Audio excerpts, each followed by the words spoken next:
અરવલ્લી જિલ્લાના મોડાસાના રાણા સૈયદ નજીક આજે વહેલી સવારે મહીસાગર જિલ્લાના લુણાવાડા પંથકના પરિવારના એક દિવસના બાળ દર્દીને મોડાસાની રીચ હોસ્પિટલમાં લાવ્યા બાદ વધુ સારવાર અર્થે અમદાવાદની ઓરેન્જ નામની ખાનગી હોસ્પિટલની એમ્બ્યુલન્સમાં લઈ જઈ રહ્યા હતા। તે દરમિયાન એમ્બ્યુલન્સમાં અચાનક આગ લાગતા એમ્બ્યુલન્સમાં સવાર એક ડૉક્ટર, એક નર્સ, બાળક અને બાળકના પિતા એમ કુલ 4 વ્યક્તિ ભડથું થવાથી મોત નીપજ્યા હતા। જ્યારે દાઝેલા વ્યક્તિઓને મોડાસાની એમ્સ હોસ્પિટલ સારવાર અર્થે ખસેડવામાં આવ્યા હતા। ઘટનાની જાણ મોડાસા પાલિકાની ફાયર વિભાગને થતાં ફાયર ટીમે ઘટના સ્થળે પહોંચી એમ્બ્યુલન્સમાં લાગેલી આગ પર કાબૂ મેળવ્યો હતો। ઘટનાને લઈ મોડાસા ટાઉન પોલીસની ટીમ ઘટના સ્થળે પહોંચી તપાસ હાથ ધરી હતી।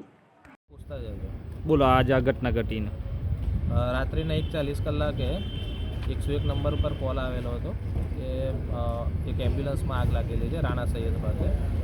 મોડાસા નગરપાલિકા ફાયર વિભાગની ટીમ તાત્કાલિક સ્થળ પર પહોંચી અને આગ પર કાબૂ મેળવ્યો હતો।